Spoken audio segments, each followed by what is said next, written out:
Hello everyone, हम discuss कर रहे हैं हिंदी व्याकरण का टॉपिक जिसका नाम है व्यंजन संधि।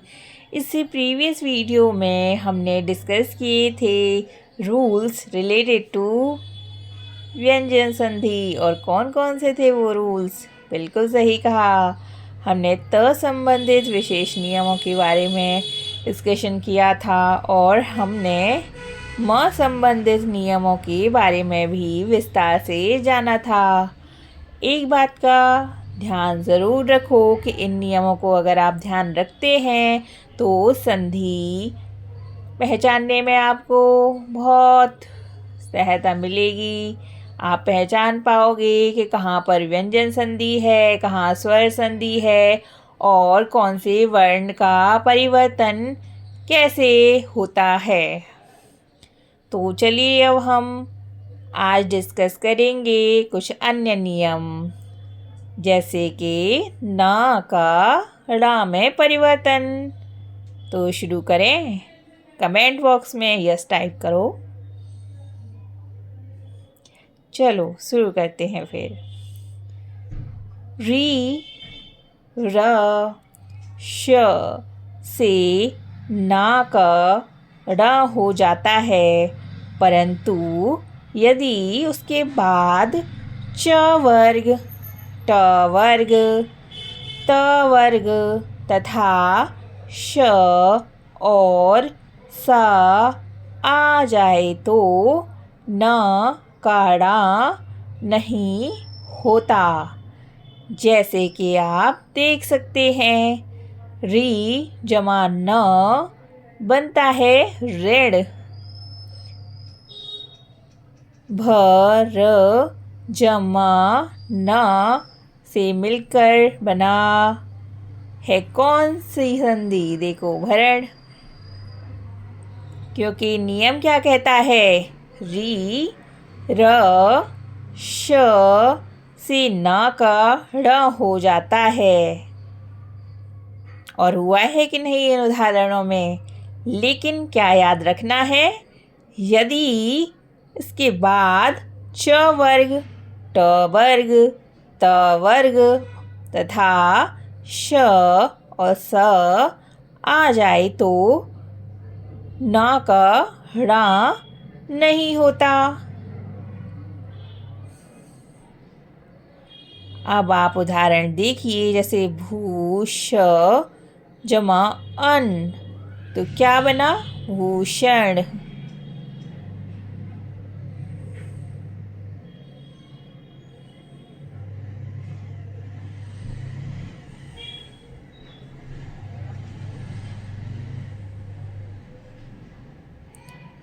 हर जमा न हरण, उसी प्रकार परि जमा नाम परिणाम।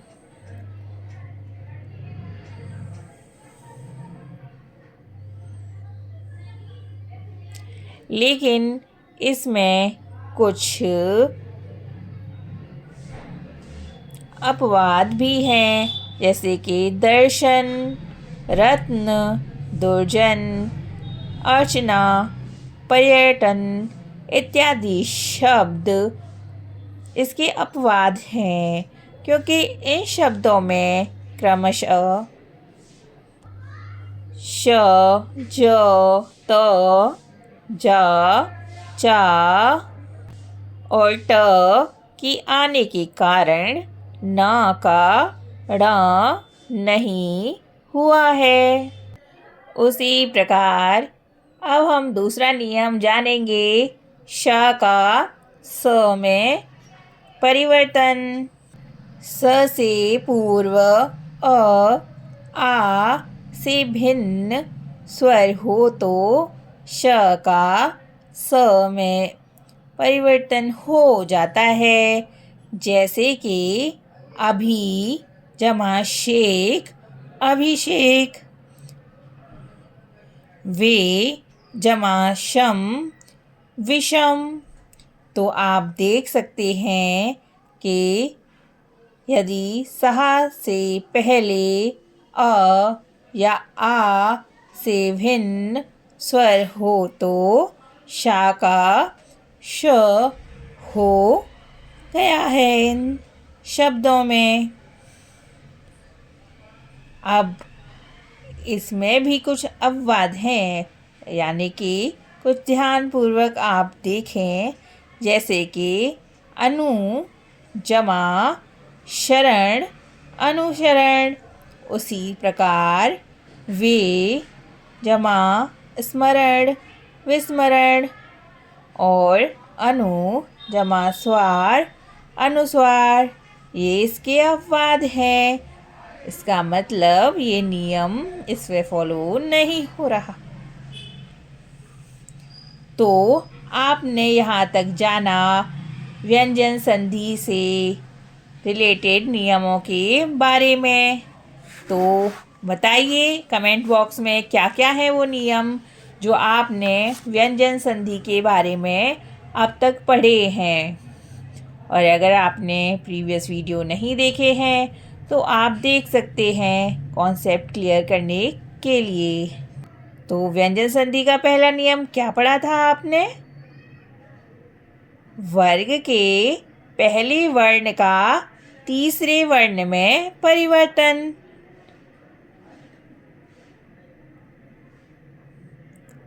और उदाहरण थे उसके, जैसे दिक जमा अंबर बना है दिगंबर। क वर्ग का तीसरा वर्ण ग है, इसीलिए दिगंबर शब्द बना। ये पहला नियम था। दूसरा नियम कहता है कि वर्ग के पहले वर्ण का पांचवें वर्ण में परिवर्तन।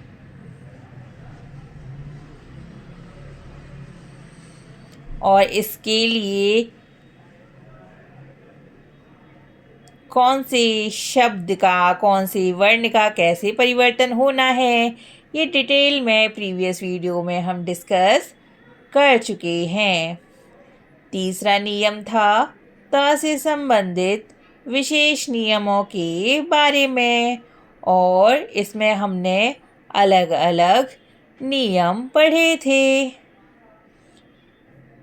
इसके बाद हमने जाना था छ संबंधित नियमों के बारे में, जिसमें हमने चर्चा की थी कि यदि किसी स्वर के बाद छ आ जाए तो छ से पहले चा वर्ण जुड़ जाता है, जैसे कि संधि जमा छेद संधिच्छेद। उसी प्रकार स्व जमा छंद स्वच्छंद। और माँ संबंधित नियमों के बारे में तो चर्चा विस्तार से कर ही चुके हैं। और ना कड़ा हो जाता है और स से श में परिवर्तित हो जाता है, इसके बारे में आज आपने जाना। तो ये था व्यंजन संधि के बारे में। तो आपने जाना कि वर्णों के मेल से होने वाले विकार ही संधि कहलाते हैं। संधि होती है 3 प्रकार की: स्वर संधि, व्यंजन संधि और विसर्ग संधि। स्वर संधि के होते हैं 5 प्रकार। कौन कौन से, आप ये कमेंट बॉक्स में लिखकर बताएं।